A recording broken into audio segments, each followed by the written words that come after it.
Hello, welcome to second lecture of topic corrosion, environment degradation and surface engineering. In my previous lecture, I highlighted main features or maybe say overview of this course.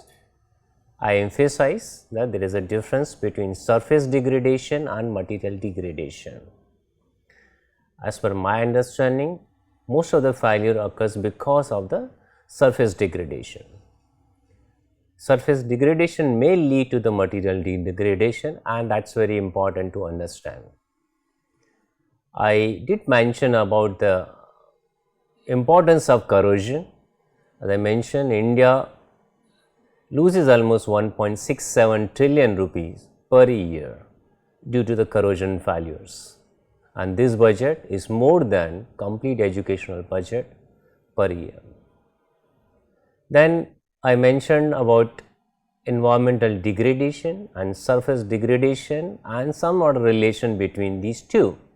And if you want to reduce this interaction, we should bring surface engineering as a discipline or surface engineering related technologies to keep environment away from a surface or keep surface away from environment. And towards the end of that lecture, I mentioned 5 subgroups or maybe subdivision of this course. First division was the surface degradation mechanisms, radiation to relation to the environment, and then I mentioned about what are the different characterization techniques which will be explored in detail in this course. I did mention something about the failure analysis and its relation to life cycle assessment. And towards the end, 5th division, I mentioned surface degradation mitigation methods, approaches. How do we mitigate surface degradation? So, now we will start with the lecture 2, and the second lecture topic we have kept as a surface degradation mechanism. Overall, this topic will be covered in 3 to 4 lectures. A main objective of this topic is to increase the knowledge, to increase the understanding of various surface degradation mechanism or types, and what are the really fundamental reason behind those. In earlier slide, my previous lecture slide, I mentioned the 3 main features: mechanical, heat and radiation, and chemical action as are the sources of degradation or surface degradation. Because of these sources, the surface get degraded. In the present lecture, I will be focusing only on mechanical aspects. Corrosion and heat and radiation will be covered in subsequent lectures. So, let us start with the slide. I mentioned that surface degradation due to the mechanical action, and we know very well what is the meaning of the mechanical action. We use the word there should be some relative speed, but more dominating feature is the mechanical forces. What will happen under mechanical forces? Surfaces will get stressed or maybe say localized stress. We will come to know, we will understand how localization starts and what are the reason, how do we remove those things. And again in this mechanical action related surface degradation, we are going to cover 2 topics. One is a wear, other one is a fracture. The fracture generally the kind of the breaking of the part or breaking of the system in few components or maybe say the few fractions. We will cover slow degradation or the slow fracture and sudden fracture also, but in today's lecture we will be focusing only on mechanical wear. We will try to provide an overview of mechanical wear, adhesive wear, abrasive wear, fatigue wear, erosive wear, phatic wear, and melting and diffusive wear will be covered in the next lecture.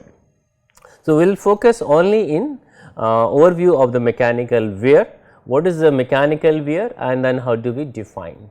I had covered in this slide, I have given 4 simple examples, day to day examples which we have observed. I believe that almost everybody has seen a brake pads even for the cycles, or in this case I have shown automobile. Another example of photograph I have shown as a tire wear, and you can see there is a tire wear at the site, and there is also possibility the tire wear the tread will be completely removed, it will become a very smooth. Another example I am going to cover is something like a shoe wear, and you can see there is an uneven shoe wear. This portion is much more worn out compared to the left hand side shoe. So, in this shoe pair we can see the more wear in maybe say number 2 compared to the number 1. And finally, is the spectacles I have shown and the spectacle lenses, we are able to observe scratches. So, in all 4 we have shown there are only some damages related to the surface damage. There is no fracture, parts are not divided, are not broken in the 2 or 3 subsystem or the sub part of that. Let us start with the brake pads. This is a typical example where we want high friction, but low wear. So, this is an initial the brake pad, and this comes of the final wear the brake pad, and this depth may be 3 to 4 mm. And we know very well that after 3 to 4 mm wear of this surface 1 and 2, this brake pad will be completely useless. We will not be able to stop the wheels or with the tires of the automobile. So, it is very important to understand why this kind of the wear occurs, and in this case we are aiming for a high friction and low wear. So, it is very good example, typical example from a tribological point of view. Coming to the tire, as I say, the tread depth also is around 3 to 4 mm in this case. As this tread continuously reduce and maybe say continuously wear out, the tire will come so useless, or we need to replace the tire. But we have also observed there are some sort of the heat related say tire expansion, or maybe say localized expansion of that.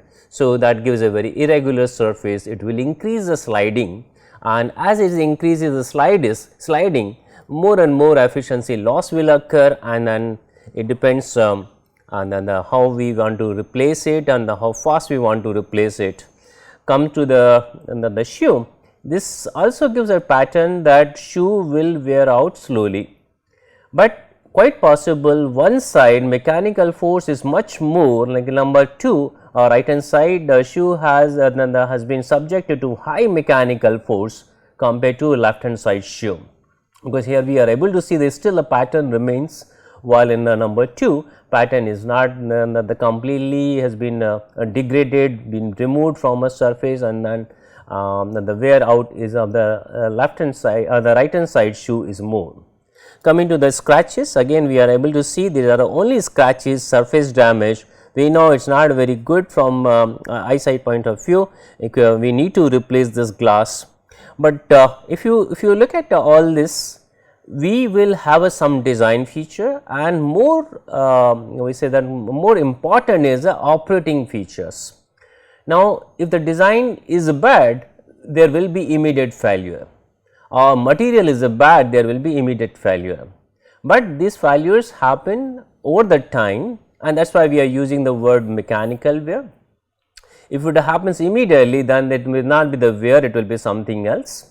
And when it is the wearing out over the time, it depends on how person is maintaining or how a person is operating. More frequent braking or irregular braking or very high speed and then immediate braking will cause a much faster wear out of the brake shoes or brake pads.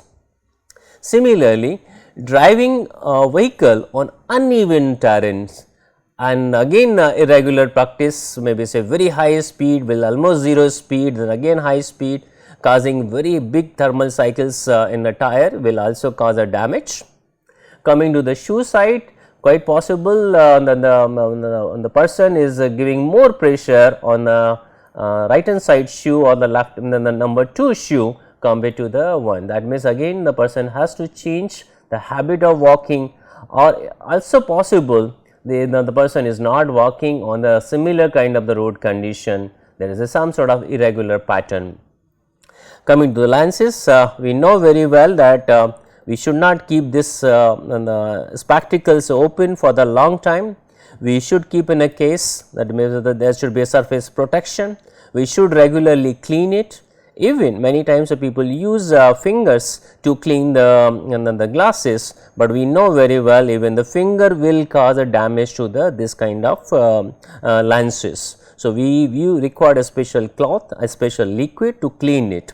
So, again in all the 4 cases we require more and more practice, or we say that the maintaining practice compared to the initial design. Initial design we are assuming initial material selection assuming are perfect, we do not have any problem related to those aspects, but more problem is the maintaining or the daily to day to day usage of this kind of products. So, we required understanding how do we maintain it properly. Of course, in everywhere the instructions are written, but many times we do not follow things properly. Now, we have detailed something about the wear or mechanical wear. There is a need to define what is a really wear. We many times we say undesirable removal of the material, undesirable removal of material from operating solid. If the material is desirable like in a manufacturing, then I will not say it is a mechanical wear. If it is undesirable, then only we are going to count this as a wear. However, there is another division what we call a zero wear and measurable wear. Now, what is a zero wear? That means quantity of the wear on the worn out particle is almost negligible, or we say that very slow wear rate, which is not countable. It is not really we can think about a wear, and sometime we are thinking about cleaning the surface, polishing the surface in a manner which cannot be counted as a wear, because that surface improvement is going to reduce the stresses. So, let us take an example. In this case, I am showing the 2 surface 1 and 2, and I am showing that it is subject to mechanical forces in the tangential direction, so that relative motion occurs, and we are able to see that from solid 1 some debris are coming out and getting dumped in a valleys of number 2 or solid 2. So, I will say that there is a possibility if these particles are very thin, or maybe say nano level, or maybe say sub nano level, then this wear will not be countable. We will treat this as a zero wear. However, if this wear turns out to be say 0.1 micron, 0.2 micron debris generation, then we can say it is a measurable wear, and measurable wear is a what we need to focus. We say we need to minimize this measurable wear. This is very important. Now, as I mentioned that under mechanical action we have we are subjecting the surfaces under load, and it is there is a possibility of the localized stresses, and this localized stresses means that there will not be uniform stress across the complete surface. There will be some problems, or maybe say the few asperities, like in this case a few asperities are subjected to very high load. What will happen in this situation? There will be plastic, there will be breakage, there will be elastic bending.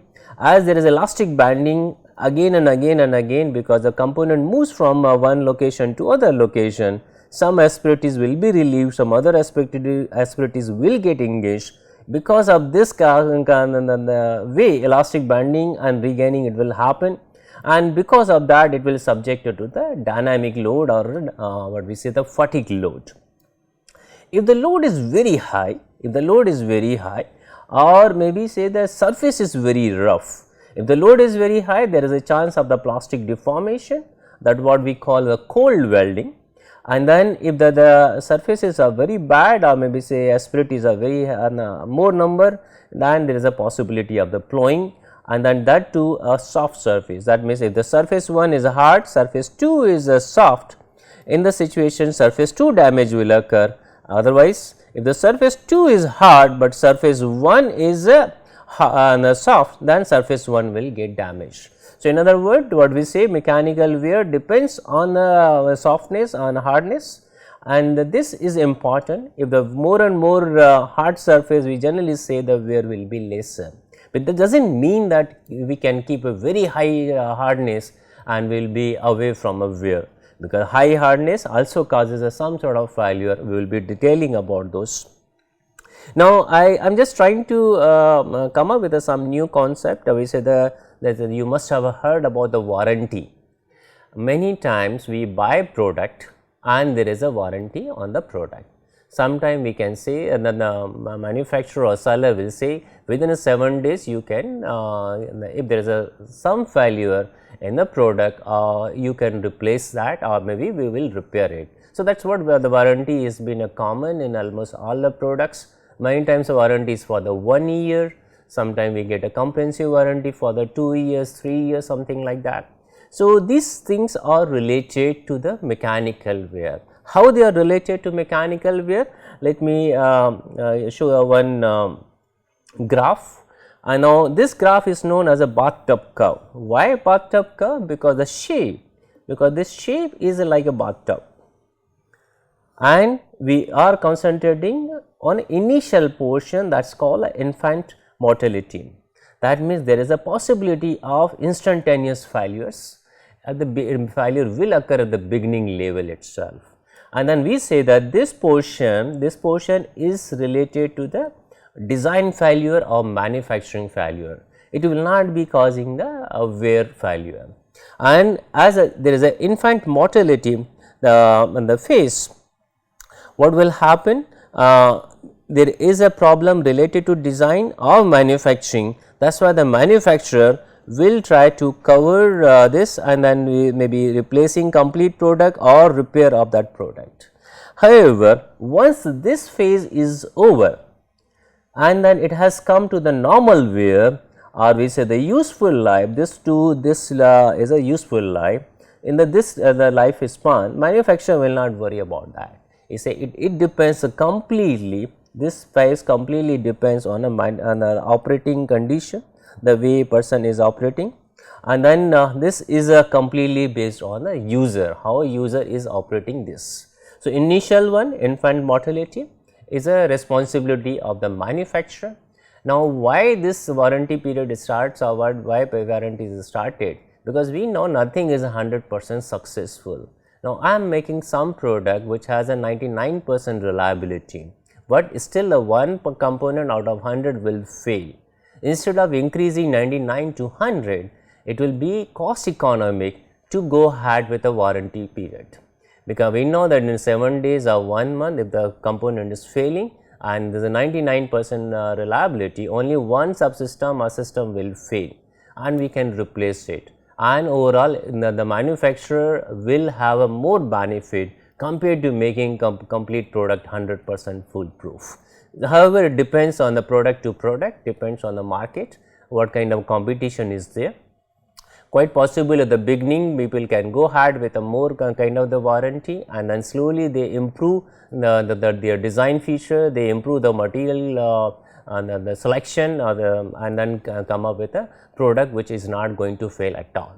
So, that is also possible. However, we are relating all this feature with a mechanical wear, and it really provides us a good understanding about the system. Now, let us see bathtub curve from wear point of view. Earlier I say that the bathtub curve from a failure point of view, from manufacturing point of view, from serviceability point of view, but now we want to concentrate on bathtub curve from just wear point of view. If I see that this bathtub curve, I can say there are three segments. A, B is a one segment, C, D in this case is another segment, and in between there is a B and C. If there is no wear and there is no failure, and this the wear rate will be 0, and in this case this is the time scale. That means, this is infant mortality, which is not very high, maybe say for the it will be instantaneous failure occurs, wear will not be there, or maybe we can relate with the wear, we can relate with a one way another way wear mechanism, there is a possibility. And B and C is ideal case, because we know every mechanical system under relative motion will be going under the wear. In other word, we can say wear is unavoidable. sometimes we use a word where is a necessary evil, that we need to live with this evil. We can only control, we can only minimize. Question comes, how do we minimize? So, in this case I have shown this ABCD curve, and BC is ideal case. We may not get a BCD in ideal case, however, we can get a B and C dash 1 something curve like that. This is coming as per the ultra mild wear. That means, wear coefficient is a negligible, or maybe say it can vary maybe 10 is to minus 15, 10 is to minus 16, something like that. What is the meaning of this? That probability of the success is something like a 1 particle will fail out of 10 is to 15 particles, or maybe the cycles, which is almost negligible. So, we can think from that point of view. However, there is also a possibility we are not able to maintain the ultra mild wear, then comes a mild wear. This is also good, maybe say guys go ahead with a C double prime, or maybe so this B and C double prime will be important.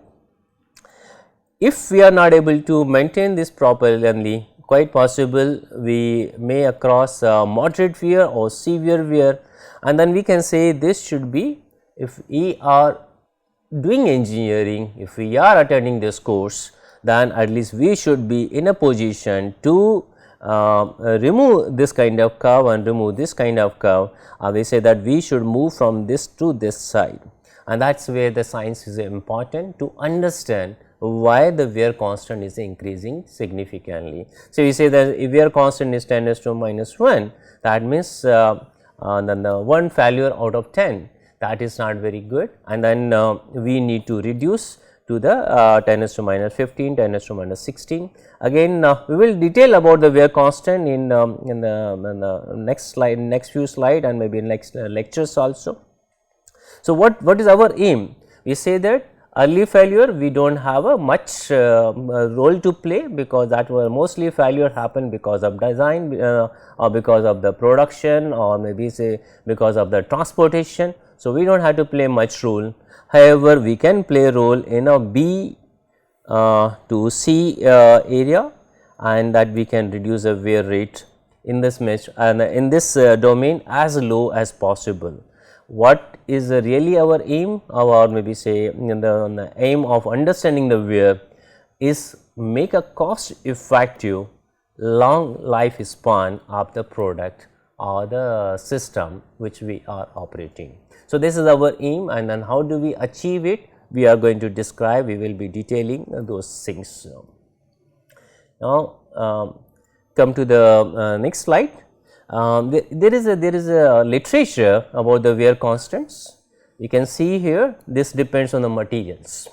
What we say that when copper rubs against a copper, quite possible wear constant will turn out to be 0.01 to 0.1. When we increase the hardness, changing from copper to the mild steel, we get 0.01, that is maybe slightly lesser than the copper. However, if we increase the hardness and go for the hard steel, then this constant can be 0.001, that means 10 times lesser than mild steel. However, if we go ahead with transfer of layer, that means we are thinking about hard steel against a Teflon. A Teflon is a soft surface. We will be discussing about this, why it happens. Reason being, Teflon is a soft, it will transfer a layer on a hard steel, and because of this transfer of layer, the wear constant reduces. That is almost 100 times lesser compared to previous one. However, we can achieve the same thing when we go with a two we say that steels. One is a stainless steel, other a hard steel, and the hardness of the both is very high, and again we can get this kind of wear constant. There is a tungsten carbide which also is very hard, and then we can get a very lesser wear constant. There is another possibility using the polymer against the hard steel, some 10 is to minus 7. So, however, these constants they are given just as a starting point. Even if I try to make a component, or maybe say some sort of a pin on disc kind of a setup, and really perform experiments on these materials, I may not get these values exactly. So, there is a lot of statistical analysis comes in between. So, this initial value is just for the reference. We can't rely completely on those values, but it gives us some sort of guidance. How do we choose a material, which kind of material will be better option to us. We understand also that not only material, but surface texturing plays more important role. I can choose any material. If I am really able to design surface very nicely, I can reduce the wear constant. Even like let us take a copper, I can reduce the wear constant from 0.01 to 0.0001 by changing the surface roughness or surface texturing. So, what we in the way we have discussed in the previous lecture and on the previous slide, this bathtub curve, it can be done itself by thinking about the surface texturing. We improve the surface texturing, there is a possibility to go from a severe wear to the ultra mild wear. There is a possibility, we will think about this. However, we have been discussing something about wear coefficient. I have written also resistance, and there is a relation, what we say the wear resistance is the reciprocal of a wear coefficient, means the higher and higher value of the K, lesser and lesser value of the wear resistance, and reciprocal very low value of K, maybe say 10 to minus 15, that means that will have a very high wear resistance. That means the material or the product is a very resistant against a wear. So, this relation is important. Now, let us try to summarize this slide. We say that wear coefficient is important parameter. It really measures the mass loss, how much mass has been removed from a surface, that will cause a surface degradation. And of course, this is we are just using the word mechanical wear, sometimes people say physical wear also. Now, we can conduct a number of experiments under different conditions. It also there, as I mentioned, wear constant is given in tabular form is just an indication. We can change from using the different surface texturing. There is another one possibility. What if you change operating situation, operating conditions, the wear constant will change significantly. If I bring a few drops of the lubricant, quite possible the wear constant may be reduced by 1000 times or 10,000 times also. So, this is depending on different condition. So, it is not only material, it is not only the texturing, but what are the different operating condition, how environment or operating environment is going to influence the material and then this wear coefficient is also important to understand. I already mentioned about the lower wear coefficient will indicate the more wear resistance, that means if 10 to minus 15, it will give it a very high wear resistance. If I think about 10 to minus 1, naturally it will have a lesser wear resistance. So, this is a relation which has been shown in with this inverse relation, and we can say the higher value indicate the greater wear sensitivity, means higher when the resistance will be unnecessary, the lower resistance or the higher value in this case will be the very wear resistant, obviously the wear sensitive, the material will be very wear sensitive in this situation. And finally, we say in the constant this wear coefficient depends on a material property, as we mentioned copper on copper, steel on a steel. So, the materials are playing role. Another we think about hardness. If we are moving harder on a harder steel, we are getting better and better, maybe the lower and lower the wear coefficient or higher and higher wear resistance. We discuss something about the surface roughness or surface texturing. We will in the next slide we will be detailing about those. Again, we think about we have mentioned about the lubrication. If I bring a lubrication, wear constant will be reduced. However, temperature plays another important role. If we increase the temperature, wear constant also and the wear coefficient also increases. So, it is important, and that is why we are trying to connect with the operating conditions or operating situation. We say that operating situation will alter wear coefficient, and we need to really find wear coefficient in real situation. I can pick up the material pair, I can think about the surface structuring, I can think about operating condition, but we need to really have a real coefficient value. That means, we need to go with a scale down model, we need to perform experiment, and based on those experiment we need to come out what will be the wear coefficient. So, question comes, what are the different setups which we will be detailing in few lectures, maybe after 4-5 lectures. And then there is a one setup what we call a pin on disc machine, scratch tester, and then 4-ball tester. There are maybe just I am showing a 3, but there are many experimental setups where we can conduct a number of experiment and evaluate what will be the wear coefficient, and then we can perform by changing the surface softness, by bringing some lubricant, by changing the operating condition, how wear coefficient can be changed. So, maybe in next lecture we will cover one example to indicate wear coefficient can be changed by just changing the few parameters, and then we can really reduce the wear coefficient significantly. So, moving to the next slide. There is also sometime we use the word polishing wear. You must have heard polishing wear, reason being it has been utilized in machining operations. Many times we feel that rubbing the surface, making a very shiny surface will be a better surface. But question comes, is it really a favorable phenomena? Is it really desirable? So, we will be discussing in this slide on this. We say that metal working, machining, and then even many times we say that polishing of optical lenses and mirrors are desirable, but quite possible it will create a more problem. If we want to design some surface, we need to keep everywhere the control. If we do not keep on control, more and more surface will be polished, and there will be a different kind of design will come out, and which may not be suitable for overall operation. So, it is important to understand that the polishing is going to help or polishing is not going to help. So, in a earlier slide I mentioned very clearly what is a mechanical wear. We say that the undesirable removal of material, but if it is a the desirable, then polishing is good, but it becomes undesirable, then it is not very good as such.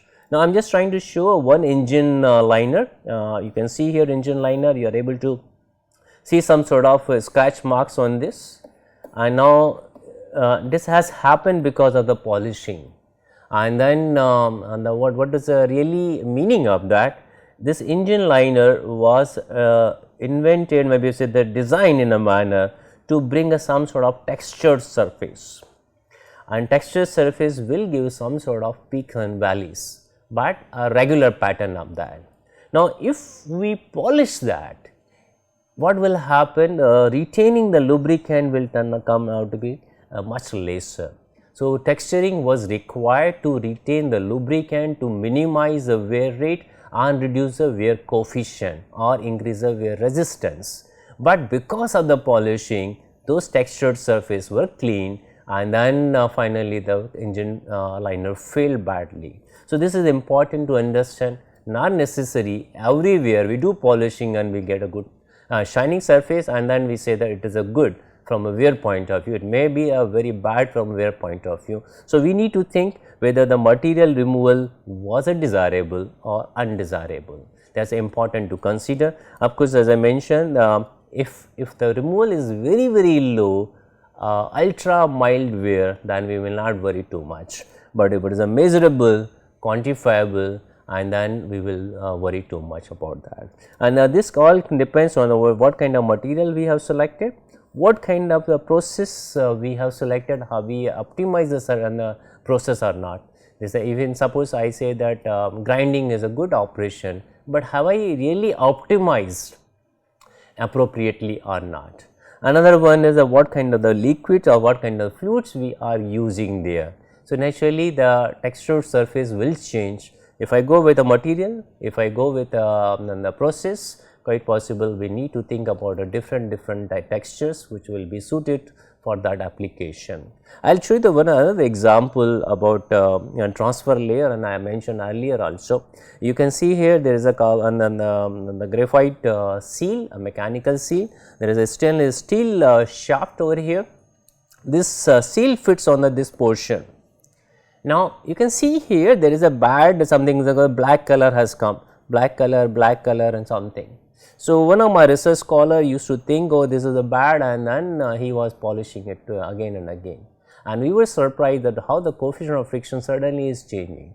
Maybe I will just try to repeat my sentence. I say initially when you fix this mechanical seal on stainless steel shaft, coefficient of friction will turn out to be 0.5, but with the time, maybe say because of the layer getting transferred from this surface to stainless steel, the coefficient of friction will turn out to be only 0.2 or maybe say lesser than that. In fact, this transferred layer, this black layer which looks bad as such, but it is really sealing, it is providing the sealing to the steam. Steam will not be able to come out of that so easily. So, this works as a sealing, it is not it is really the purposefully has been transferred. So, it is a intentionally has been transferred, it is removing of this will be undesirable, and then that is what the mechanical wear will occur and the friction also increases. So, we need to understand not necessary every time polishing is going to be a favorable, many times it becomes and causes a big failure, and we need to be really worried about that. So, what I have written here in this case, the transfer layer reduces the leakage, particularly the when we are talking about the steam in this the unit. Another point is that if I increase the speed, again transfer layer is again subjected to the what was the operating condition. I can optimize operating condition for the one set of the operating condition, or maybe say optimize the configuration, or maybe the design of the seal for one kind of operating condition. I cannot go ahead with a very wide operating conditions. So, if I increase the speed now, suddenly this was designed supported by the 300 rpm, and suddenly I start operating 1500 rpm. Quite possible that this design may not be useful in this situation, which will turn out to be very bad as such. And then the reason being the high speed, what will happen? The transfer layer polishes away, it get removed, or even in suppose now if I in pass a steam on some unit x and suddenly I increase the steam by 10x, supply of the 10x, quite possible because of the extra the velocity of the speed, or maybe say high quantity of the the speed, so the steam, quite possible this layer will be completely removed, will be delaminated from stainless steel, and suddenly the failure will increase. There will be causes of the steam losses will also occur, and mechanical seal failure will also occur. So, everywhere we need to understand what is the physics behind this action, why the design was done in this manner, and that we can understand only and only when we go through the complete wear mechanism. So, we will be continuing with this. We can say that this is what we use a talk, given the name as a wear cause under fatigue loading. And if you ask me, I will say that every loading is a fatigue loading.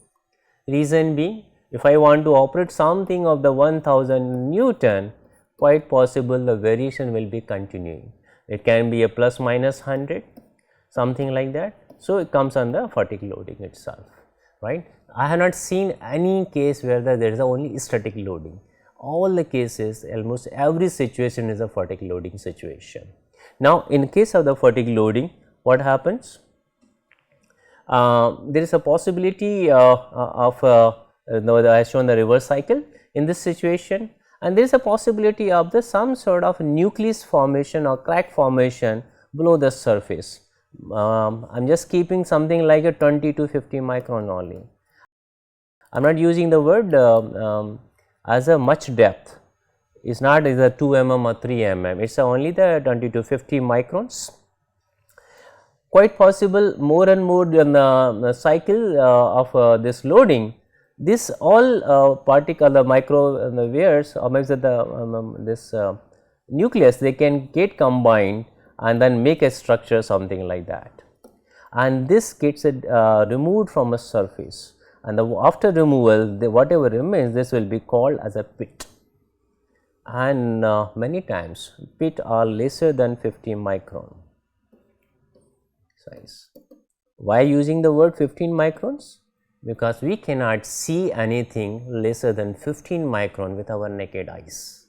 That means, even there is a pit formation, we will not be able to detect, we will not be able to see that, and we say that there is a fatigue loading. It is only subsurface, little bit surface, maybe a few microns deep, and then cracks are getting connected and then causing a pit formation, which itself is a much smaller in a dimension. We say that it is a just a few micron depth. Now, I am just trying to show with the rollers. You can see here the some sort of surface discoloration of rollers, and quite possible under fatigue loading these rollers were subjected and then some sort of pit formation started on the rollers. And then when there is a pit formation on the rollers, what will happen, that clearance will increase, and any rolling element clearance plays very big role. Clearance plays really very big role, because overall rolling element bearing will have radial clearance something like a 10 to 15 micron, and pit formation of 50 micron or maybe say 20 micron, it will turn out to be fatal for the bearing, and bearing will lose its purpose. So, this is important to consider, and that is why we are saying this worn rollers, if the rollers are worn out, what will happen, there will be increase in the sliding.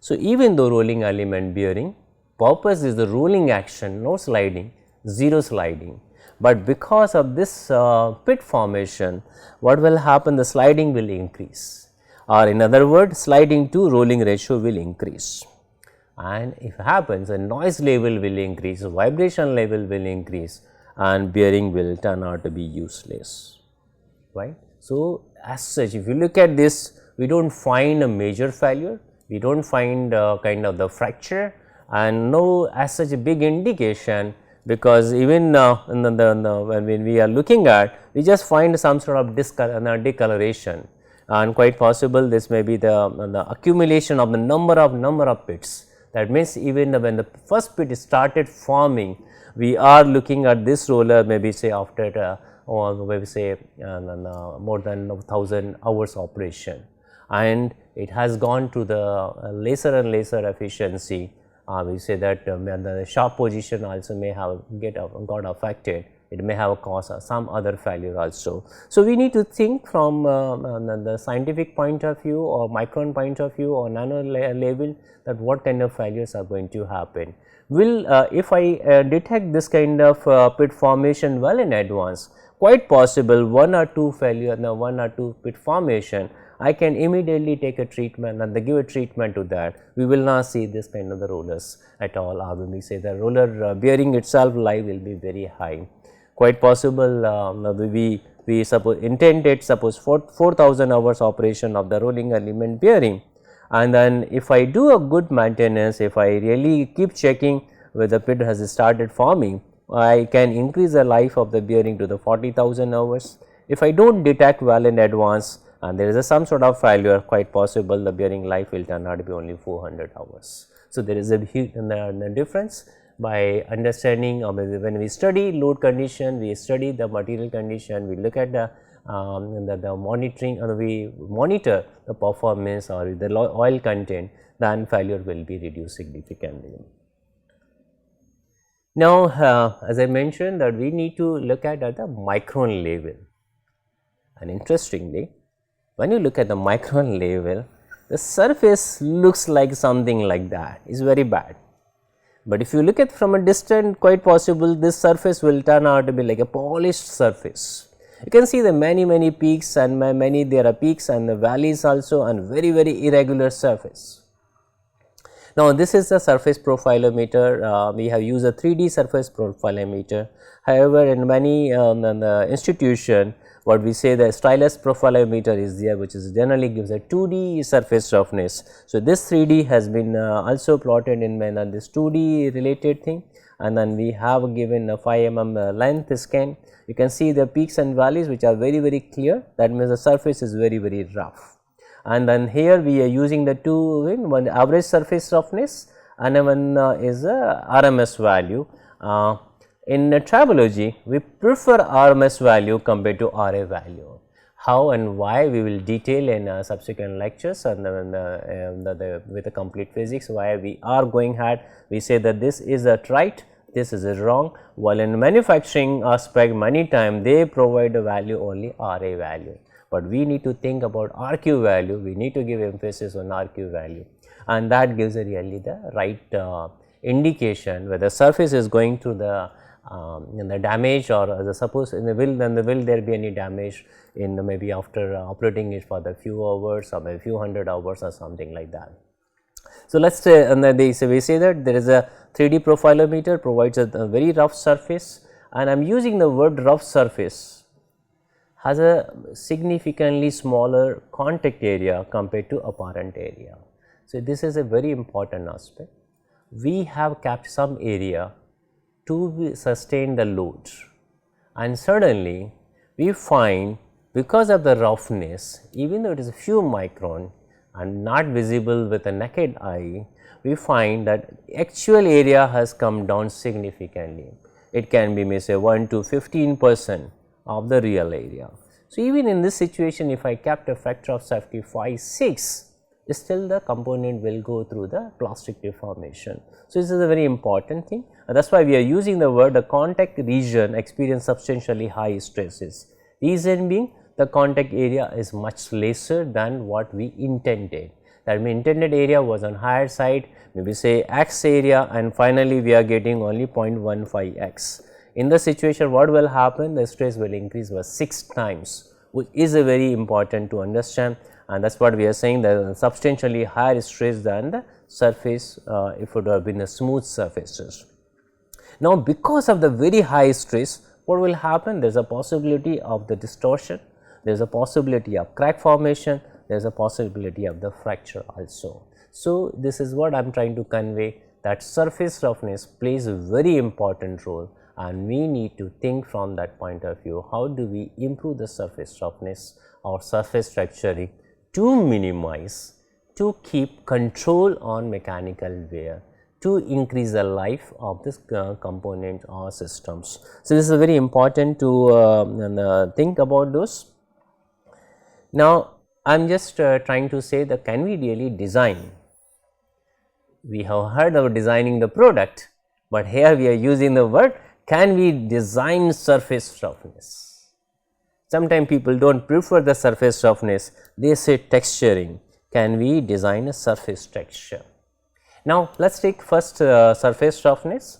When we do manufacturing, we can maintain horizontal lines, that means peaks will be only in this direction, and if we know that this is also lubrication direction, then it will give a one kind of response. Now, if I go with across orientation, this will give a different kind of response.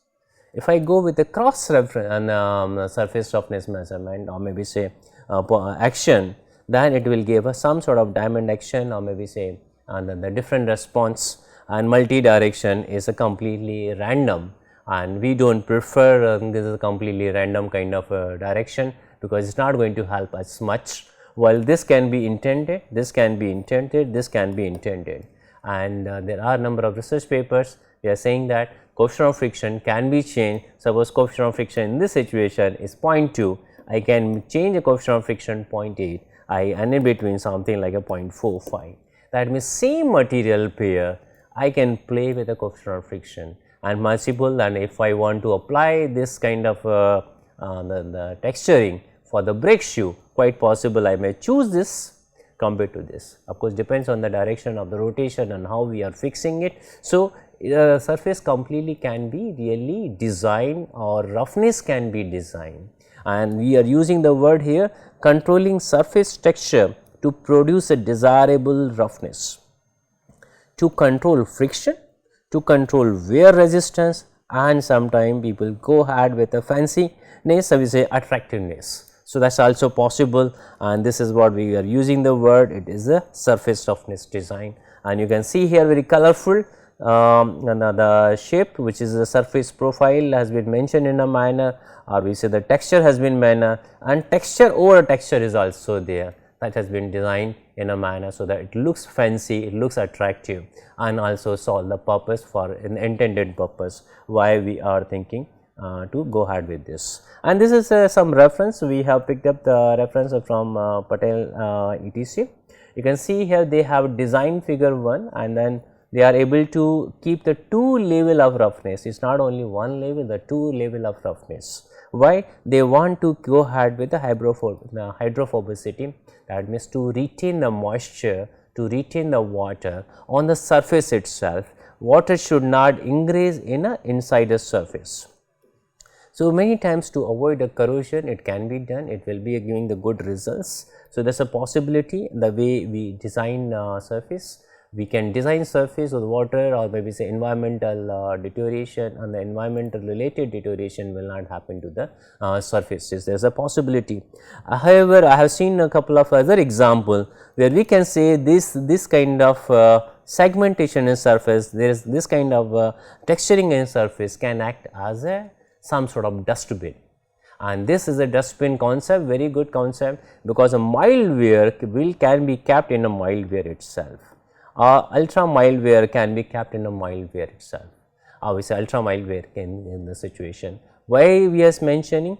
When there is some sort of wear debris, and then wear debris will cause another kind of the failure. So, initially the wear debris gets generated, and because of the in presence of the debris, further area of contact will comes down, and that will enhance the plastic deformation, additional failures. It will increase the wear rate. Just to avoid wear debris, whatever maybe say we assume that wear debris is a 0.1 micron, or maybe say 0.01 micron. As a wear debris gets generated, it gets dumped in this. So, in this situation what will happen? We are able to maintain ultra wear as a ultra wear itself. We do not have to worry too much. We sense that the life can be expanded to the 10 years, 15 years or 20 years till some new technology comes and replaces our old technology. So, there is a possibility, that is why I am using the word, the surface texturing changes the contact mechanics completely. How the contact will occur between the surfaces or the debris and in the surface can completely changes. Now, what is the surface texturing? We are saying that is a small surface characteristics, either it can be grooves or dimples, and why we are using the word, it can even retain the lubricant. That means, if there is some sort of the dustbin or maybe a pocket, and the lubricant can be maintained for the some time. So, that is why they are getting a good advantage. And sometimes we use the word it reduces, and sometimes people say increases the metal to metal contact. Now, again it is a subjective. If the peaks and valleys had been designed, that means there is no sharp peak, and then it has been designed in a manner, then it will increase area of contact, because the more and more contact will occur compared to the peaks and valleys. However, if this has been designed, quite possible area is coming into the lesser and lesser in contact, and then we are providing the ultra mild wear. So, even though area of contact is reducing, but the stress level is also coming down, because we are replacing with some sort of lubricant which is playing, and then it is really reducing the metal to metal contact, but it is also reducing the stress level. So, there is a possibility. So, what we are saying, now we can reduce metal to metal contact, reduce wear, and extend the life span by maintaining ultra low wear, and that is why I say that either lubricant will be there, or the debris which are getting generated can be dumped in that, it can act as a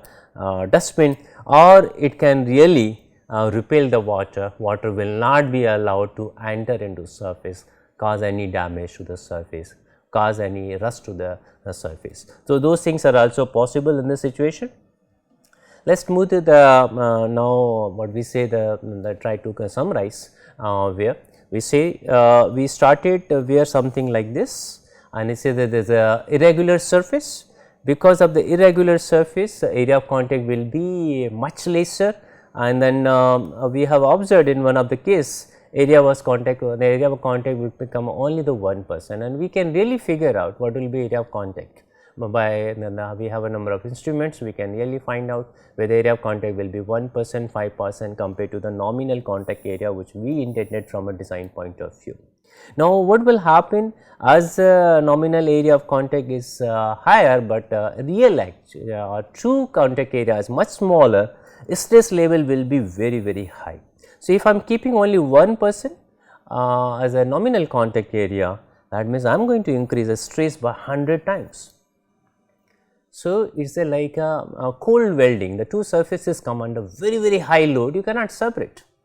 Even if I assume the coefficient of friction is a 0.2, but overall stress level has gone very high, the friction will increase significantly high. So, that is why I say the high stress and relative speed, then because of velocity, and as the surface is going to move from one relative to other surface, then the coefficient of friction also will be playing an important role, and these together will accelerate the wear rate.